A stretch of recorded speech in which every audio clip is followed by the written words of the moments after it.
Hello बच्चों, कैसे हैं आप लोग। आई होप आप सब लोग बढ़िया होंगे। तो welcome back to this channel explore the physics 801। अगर अभी तक आप लोगों ने चैनल को सब्सक्राइब नहीं किया है तो प्लीज़ सब्सक्राइब कर लें। और हाँ, अगर आप ग्राफ के बारे में सीखना चाहते हैं ना, ग्राफ को कैसे ग्राफ से हम कैसे क्वेश्चन सॉल्व करते हैं, तो वीडियो को ज़रूर अंत तक देखें। तो जैसे कि हम लोगों ने क्लास 9 फिजिक्स का लेक्चर सीरीज हम लोग स्टार्ट किया है, तो उसमें अभी तक हम लोग फ्री फॉल तक स्टडी कर चुके हैं। तो आज का जो हमारा टॉपिक है क्या, फ्री फॉल ग्राफ है ना। फ्री फॉल तो हम लोग पिछले 2 लेक्चर में देख चुके हैं, ठीक है। तो बेटा अभी तक जैसे हम लोग किसी भी ऑब्जेक्ट मोशन है ना, मोशन के बारे में स्टडी करनी होती है तो हम लोगों ने इक्वेशन ऑफ मोशन से बहुत हेल्प ली है, ठीक है। जैसे कोई ऑब्जेक्ट है, चला जा रहा है, उसकी कुछ इनिशियल स्पीड है, तो एक गिवन टाइम इंटरवल बाद या गिवन टाइम इंटरवल उसकी वेलोसिटी क्या रही, एक गिवन टाइम बाद उसका डिस्प्लेसमेंट कितना होगा, एक्सेलरेशन कितना होगा, सब हम लोग इक्वेशन ऑफ मोशन से देख लिए हैं। फिर उसी को हम लोगों ने फ्री फॉल भी देखा। मींस फ्री फॉल भी आपकी एक रेक्टिलिनियर मोशन है जो वर्टिकल डायरेक्शन में हो रही है, ठीक है। तो किसी भी क्वेश्चन को हम लोग बिना सॉल्व किए, है ना, बिना सॉल्व किए अगर हम उसको स्टडी करना हो पार्टिकल के बारे में, उसकी मोशन के बारे में, तो कैसे करेंगे। तो ग्राफ एक बेस्ट टॉपिक हो जाता है ना, एक बढ़िया चीज़ हो जाती है कि इसमें हम किसी भी ऑब्जेक्ट मोशन को अच्छे से स्टडी कर सकते हैं, आसानी से देख सकते हैं, ठीक है। तो चलिए देखते हैं, और ग्राफ के बारे में अच्छे सीखने के लिए वीडियो को अंत तक जरूर देखें, ठीक है। तो बेटा मेनली ग्राफ हम लोग 3 है ना, 3 पार्ट में कैटेगराइज करेंगे। पहला हमारा जो आता है एसटी ग्राफ, जिसको हम लोग बोलते हैं डिस्प्लेसमेंट टाइम ग्राफ। सेकंड हमारा वेलोसिटी टाइम ग्राफ, जिसको हम लोग वीटी ग्राफ भी बोलते हैं, और इसको यूनिवर्सल ग्राफ भी बोलते हैं, ठीक है ना, क्योंकि वेलोसिटी टाइम ग्राफ एक ऐसा ग्राफ है जिसमें हमको डिस्प्लेसमेंट, वेलोसिटी, एक्सेलरेशन सब इन्फॉर्मेशन हमको मिल जाती है केवल एक सिंगल ग्राफ से। थर्ड हमारा होता है क्या, एक्सेलरेशन टाइम ग्राफ, ठीक है। तो एक्सेलरेशन टाइम ग्राफ से हम लोग एक्सेलरेशन, वेलोसिटी ये हमको पता चल जाता है, ठीक है। तो आइए 1 बाय 1 हम लोग देखते हैं, इसको नोट कर लीजिए, ठीक है। नोट कर लिया। तो पहला हम डालेंगे क्या, डिस्प्लेसमेंट टाइम ग्राफ।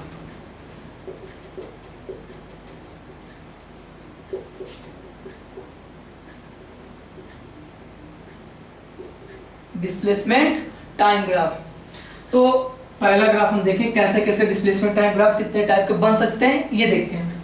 तो पहला जो हमारा है ना, इधर बेटा एक्स एक्सिस है, इधर वाई एक्सिस है, ये हमारा कोऑर्डिनेट सिस्टम हो गया, है ना। कोऑर्डिनेट सिस्टम मतलब जनरली आपको क्या बताएं, जैसे कोई एक प्लेन उसमें 4 बराबर भागों में बांट दें, और उसमें एक जो इंटरसेक्शन पॉइंट है उसको ओरिजिन बोलते हैं। ओरिजिन मतलब एक फिक्स पॉइंट, और इसी के रिस्पेक्ट में हम सारे किसी भी ऑब्जेक्ट को मेजर करते हैं, मेजरमेंट लेते हैं, ठीक है। तो इसमें ये हमारा ओ पॉइंट हो गया। एक्स एक्सिस के नाम हमने क्या ले लिया, टाइम एक्सिस को ले लिया, टाइम टी, ठीक है। और इधर हमारा क्या है, डिस्प्लेसमेंट एस, ठीक है। अब देखिए अगर आपका ग्राफ टाइम एक्सिस के पैरेलल आ जाए, टाइम एक्सिस पैरेलल का मतलब ये होगा कि देखिए एक्स एक्सिस के नाम टाइम बढ़ रहा है तो टाइम इधर बढ़ता जा रहा है, ठीक है। और एक्स एक्सिस वाई एक्सिस हमारा जो है यह है डिस्प्लेसमेंट। डिस्प्लेसमेंट इस पॉइंट पे आकर के क्या है, कांस्टेंट है, मतलब t बराबर 0 पे अगर आप देखो तो डिस्प्लेसमेंट मान लेते इतना कुछ रहा होगा, s0 मान लेते हैं, या 10 मीटर, 15 मीटर, 1 किलोमीटर, जो भी डिस्प्लेसमेंट रहा इतना था, और टाइम पास हो रहा है लेकिन डिस्प्लेसमेंट वहीं वहीं रुका हुआ टाइम सा। तो इसका मतलब क्या होगा, डिस्प्लेसमेंट कांस्टेंट है, मतलब यहाँ पे ऑब्जेक्ट की वेलोसिटी सब 0 है, वेलोसिटी 0 तो एक्सीलरेशन भी 0, मतलब इसको क्या बोलते हैं, रेस्ट में, है ना। मतलब अगर ग्राफ आपका टाइम एक्सिस के पैरेलल हो गया तो इसका मतलब जो हमारा ऑब्जेक्ट है वो किस पे है, रेस्ट पे है, ठीक है। अब दूसरा ग्राफ देखें, दूसरा हमारा इस एक्स एक्सिस नाम टाइम वैसे रहेगा, टाइम, ठीक है ना, टाइम इसमें ले रहे हैं, इस बार हम टाइम सेकंड में ले रहे हैं, ये ओ पॉइंट है, और इधर हमारा क्या है, डिस्प्लेसमेंट। ग्राफ बेटा स्ट्रेट लाइन हो जाए, स्ट्रेट लाइन में ओरिजिन पास होने का मतलब ये है कि जब टाइम t 0 था तो पार्टिकल का डिस्प्लेसमेंट भी 0 था, वो रेस्ट पे था, लेकिन टाइम जैसे जैसे बढ़ रहा है वैसे वैसे इसका डिस्प्लेसमेंट भी बढ़ रहा है। इसका मतलब डिस्प्लेसमेंट तभी बढ़ेगा जब ये ऑब्जेक्ट मोशन कर रहा होगा। जैसे मान लेते हैं ये 1 सेकेंड है ना, ये 2 सेकेंड है, ये कितना है 3 सेकेंड है, ये कितना है 4 सेकेंड है, ये इसको ऐसे हम लोग परपेंडिकुलर डायरेक्शन में से देख लेंगे, ठीक बात है ना। मान लेते हैं यहाँ 1 सेकेंड है तो इसका कितना डिस्प्लेसमेंट है, 2 मीटर, 4 मीटर, 6 मीटर, 8 मीटर। अब देखो, अब हमको इसमें से इंफॉर्मेशन चाहिए। जैसे आपने ग्राफ देख लिया, आपको पता चल गया कि रेस्ट पे। दूसरा ग्राफ नंबर आपने देखा कि स्ट्रेट लाइन है, तो स्ट्रेट लाइन का मतलब ये है कि ऑब्जेक्ट जो है ये यूनिफॉर्म मोशन है। यूनिफॉर्म मोशन का मतलब ये हो गया कि एक फिक्स्ड टाइम इंटरवल में फिक्स्ड डिस्टेंस को कवर कर रहा है ना, यूनिफॉर्म मोशन इसको हम बोल देंगे। जैसे देखिए अगर हम बात करें एट टी इक्वल टू 1 है ना, टाइम हो गया है ना, और इधर क्या हो गया हमारा डिस्प्लेसमेंट हो गया। टाइम अगर हमारा 1 है, टी बराबर 1 सेकंड में डिस्प्लेसमेंट कितना, इसको आप ऐसे देखोगे, ये देखोगे आप, इसको मान लेते हैं पॉइंट ए है, ये बी है, सी है, डी है। तो ए इधर पर अपन देखेंगे कि इस टाइम 1 सेकंड के करेस्पॉन्ड डिस्प्लेसमेंट कितना है, तो आप देखोगे 2 मीटर है, तो ये 2 मीटर है। इससे पूरा 2 सेकंड के करेस्पॉन्ड देखो कितना है, 2 सेकंड है, ये देखो कहाँ जा रहा है, ये मतलब 2 सेकंड के करेस्पॉन्ड आपका डिस्प्लेसमेंट कितना है, ये 4 मीटर है। तो आपने कितना लिख दिया, टी बराबर 2 सेकंड और डिस्प्लेसमेंट कितना है 4 मीटर। अब आप 3 सेकंड के करेस्पॉन्ड देखोगे कितना है, टी बराबर 3 सेकंड के करेस्पॉन्ड है 6 मीटर। इसी प्रकार टी बराबर 4 सेकंड का करेस्पॉन्ड कितना है 8 मीटर। ठीक है, ये हमको मिल गया। हमने कोई क्वेश्चन आप मोशन नहीं लगाया, बस जनरली देख के हमको पता चल गया ना कि 1 सेकंड पर कितना डिस्प्लेसमेंट है, 2 मीटर है, 2 सेकंड पे कितना है 4 मीटर है, 3 सेकंड कितना है 6 मीटर है, 4 सेकंड पे कितना 8 मीटर, ये हमको पता चल गया। अब अगर हम आपसे कहें कि बेटा 0 से 1 या 1 से 2 या 1 से 3 या 2 से 4 के बीच में इसका वेलोसिटी कितना रहा हो, तब क्या करोगे। ठीक है, तो देखो अब देखते हैं क्या वेलोसिटी है ना, वेलोसिटी देखेंगे, velocity between given time interval, ना बिटवीन गिवन टाइम इंटरवल,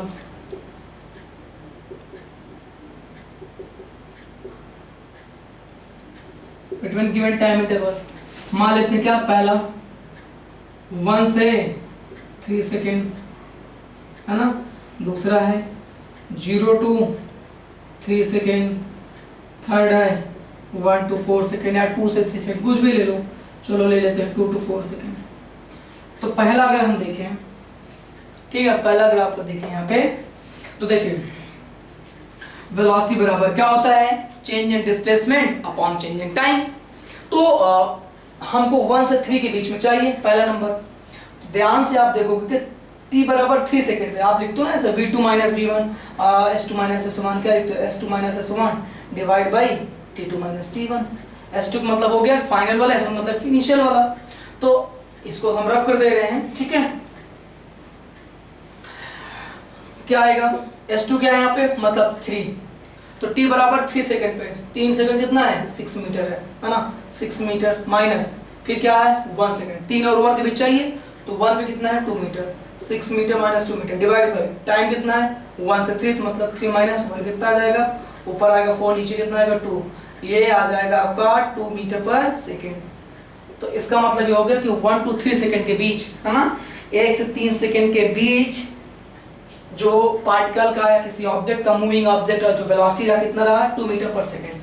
ठीक है, अब इसी प्रकार हम लोग देखेंगे किसके बीच, 0 to 3 सेकेंड के बीच देख लेते हैं। तो अगर आप इसको नोट कर लिए हो है ना,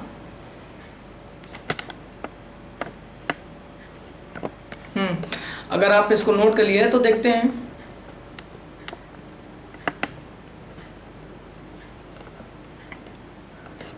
ठीक है, अब हम लोग यहाँ पे देख रहे हैं 0 to 3 सेकेंड, जो 0 to 3 सेकेंड में भी सिमिलरली आप लोग ऐसे ही निकालोगे जैसे हम पहले किए हैं।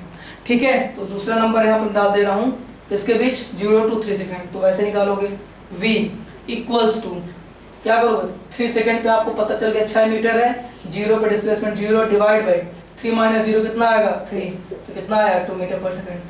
तो आपको पता ही चल गया, आप चाहे जिस टाइम इंटरवल पे जहां पे भी निकालो 1 2 3 4 1 to 2 2 3 3 3 to 4, जिस टाइम इंटरवल निकालोगे बेटा वेलोसिटी आपको उतना ही कांस्टेंट रहेगा, क्योंकि यूनिफॉर्म मोशन है, यूनिफॉर्म मोशन है, यहाँ पे इसका वेलोसिटी कांस्टेंट है। और जब वेलोसिटी कांस्टेंट होता है तो एक्सेलरेशन क्या होता है 0 होता है, यहाँ पे एक्सेलरेशन 0 है। ठीक है, स्ट्रेट लाइन ग्राफ में। इसी प्रकार अगर आप 2 to 4 सेकंड के बीच में भी देखोगे है ना, 2 to 4 सेकंड के बीच में वेलोसिटी देखोगे तब भी आपको कितना आएगा 2 मीटर पर सेकंड आएगा, है ना। आप देख पा रहे हो कि वेलोसिटी हर जगह कांस्टेंट है, तो ये क्या है, ये आपको बताता है यूनिफॉर्म मोशन। ठीक है, यहाँ पे एक्सेलरेशन 0 है। ये तो रहा दूसरा ग्राफ। ठीक है, कहीं कहीं भी अगर आपको ग्राफ बेटा दिख जाए ऐसे ही जीरो से स्टार्ट ना होकर के ऐसे स्टार्ट हो जाए तो इसका मतलब आप समझ दीजिएगा कि t बराबर जीरो पे पार्टिकल का डिस्प्लेसमेंट जीरो नहीं है, और एनालिसिस सिमिलर ऐसे ही करेंगे। ठीक है, चलिए अब आगे एक इंपॉर्टेंट पॉइंट मैं ये बताना चाहूंगा कि इस ग्राफ का ये स्लोप, अब ये स्लोप क्या होता है अब आओ बात करते हैं, है ना, डायरेक्टली वेलोसिटी कैसे दिखें। तो देखो बेटा जब कहीं पे ये है, इधर हमारा एक्स एक्सिस और वाई, अगर हम एक लाइन ड्रॉ करें तो ये ट्रिग्नोमेट्री में पढ़ा दूंगा, ठीक है, वीडियो डाल दूंगा जिससे आप slope tan theta sin theta trigonometric basic क्या होती है वो सब आप सीख जाओगे। ठीक है, तो कमेंट जरूर आप करिएगा, मैं बेसिक ट्रिग्नोमेट्री पढ़ा करके वीडियो डाल दूंगा। ठीक है ना, तो ये होगा एंगल। एंगल मतलब ये होगा कि ये एक हॉरिजॉन्टल लाइन से ये वाला लाइन कितना एंगल का फॉर्मेशन कर रहा है, और एंगल तो आप लोग सब लोग जानते होंगे। ठीक है, तो ये हो गया थीटा, मान लेते हैं एंगल बना रहा। तो इसी को बेटा क्या करते हैं कि ट्रिग्नोमेट्री का एक रेशियो होता है, उसको हम लोग क्या बोलते हैं टैन। टेंजेंट जो क्या करता है, ये जैसे हम एक ट्रायंगल बना ले तो उसको आप लोग पता है थीटा है, ये 90 डिग्री है, हाइपोटेन्यूज होती है, परपेंडिकुलर है, तो बेटा परपेंडिकुलर हो गए और इसको बोलते हैं बेस। तो परपेंडिकुलर बेस में मतलब अगर ये थीटा चेंज हो रहा है, ये थीटा तभी चेंज होता है जब ये चेंज हो या ये चेंज हो। अब आप कैसे, अगर हमने इसको लाइन को और खड़ा कर दिया, एंगल हमने बढ़ा दिया तो देख लो ये वाली लाइन और बड़ी हो गई। अगर एंगल को हमने घटा दिया, ये देखो घटा दिया, ये परपेंडिकुलर इतना आ गया, इतना आ गया ना, छोटा कर दिया तो एंगल भी क्या हो गया, चेंज हो गया। ठीक है, तो इस एंगल का अगर हम tan ले लें, क्या ले लें, tan ले लें, ये जो एंगल का फॉर्मेशन कर रहा है इसका हम क्या ले लें, tan ले लें, tan एक ट्रिग्नोमेट्रिक रेशियो है। ठीक है, tan ले लें, tan ऑफ थीटा, तो इसको बोलते हैं बेटा स्लोप। स्लोप का मतलब ये होता है कि कोई एक स्ट्रेट लाइन हॉरिजॉन्टल लाइन से कितना एंगल का फॉर्मेशन कर रही है, कितना वो झुकी हुई है। ठीक है, ये बताता है। ठीक, तो इसको क्यों यहाँ बता रहे हैं अभी आप लोग जान जाओगे, क्योंकि डिस्प्लेसमेंट टाइम ग्राफ को जो स्लोप होता है वो बताता पार्टिकल की वेलोसिटी।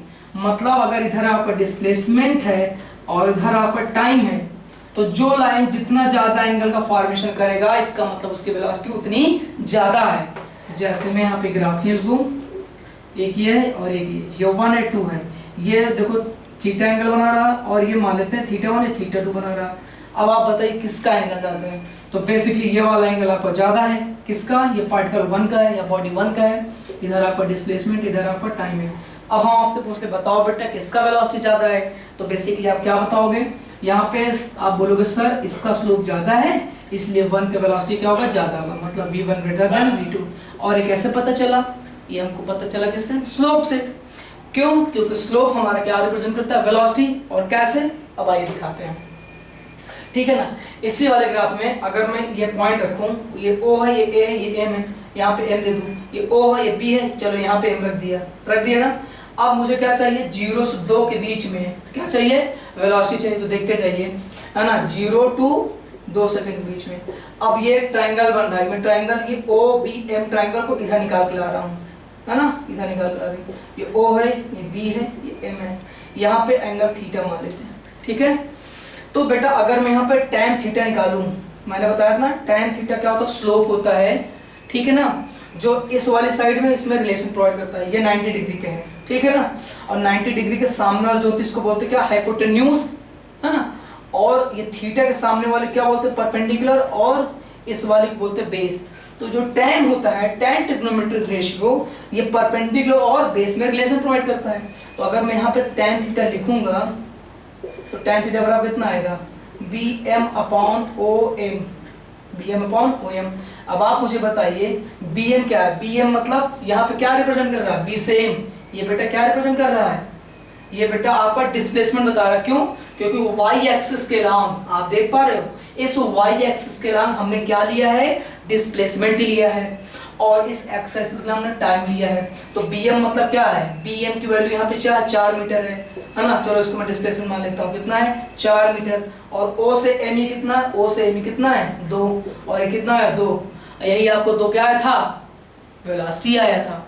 तो समझ में आया, इसका मतलब ये हो गया कि डिस्प्लेसमेंट टाइम ग्राफ का जो स्लोप होता है ना, मतलब जो ग्राफ जितना एंगल बना रहा है उसका अगर हम tan ले रहे हैं ट्रिग्नोमेट्रिक रेशियो, तो क्या बताता है, वेलोसिटी बताएगा। ठीक है, ये क्या है, वेलोसिटी। ठीक है, तो अब मैं पॉइंट लिख दे रहा हूँ। ठीक है, तो क्या लिखूंगा, ये हैशटैग लिखना, स्लोप है ना, slope of velocity time graph, slope of velocity time graph, sorry slope of displacement time graph, ठीक है, slope of displacement time graph हमारे पास है ना, graph gives the velocity of the moving object, velocity of the moving object, ठीक बात है ना। तो चलिए नोट कर लीजिए, बहुत इंपॉर्टेंट है स्लोप है ना, स्लोप का मतलब tan थीटा, इसको m से भी रिप्रेजेंट करते हैं, m बराबर tan थीटा बराबर क्या, वेलोसिटी। और यहाँ पे एग्जांपल के तौर पे क्वेश्चन बना लो है ना, दो ये एक पार्टिकल है और ये दो पार्टिकल है, इधर इसका डिस्प्लेसमेंट है, इधर इसका टाइम है, ठीक है। ये एंगल θ1 बना रहा है, ये पूरा एंगल θ2 बना रहा है, ठीक है। तो यहाँ किसकी वेलोसिटी ज़्यादा होगी, v1 ग्रेटर देन v2, बता देना क्यों ज़्यादा है, बिकॉज θ1 ग्रेटर देन θ2। अगर θ1 ज़्यादा है θ2 से, इसका मतलब क्या, tan θ1 ग्रेटर देन क्या हो जाएगा, tan θ2, और tan थीटा ज़्यादा है, इसका मतलब क्या ज़्यादा हो गया, वेलोसिटी ज़्यादा हो गया, क्यों, बिकॉज लिख लेना velocity directly proportional to the tan theta, ठीक है। और tan थीटा निकालने के लिए क्या करोगे, ऐसे कोई भी ग्राफ ले लोगे भाई, ये वाली साइड है ना, सामने वाली साइड डिवाइड बाई ये, जैसे मैं क्वेश्चन अभी इसे बना दूं, ठीक है, नया क्वेश्चन दे दूं इस ग्राफ में, ठीक है। जैसे फॉर एग्जांपल ये एक ग्राफ मैंने ऐसे खींच दिया, ये खींच दिया, ये 2 सेकंड है, ये 4 सेकंड है, ये 6 सेकंड है, 2 सेकंड पे 8 मीटर है ना, ये है 12 और ये कितना है 16 मीटर।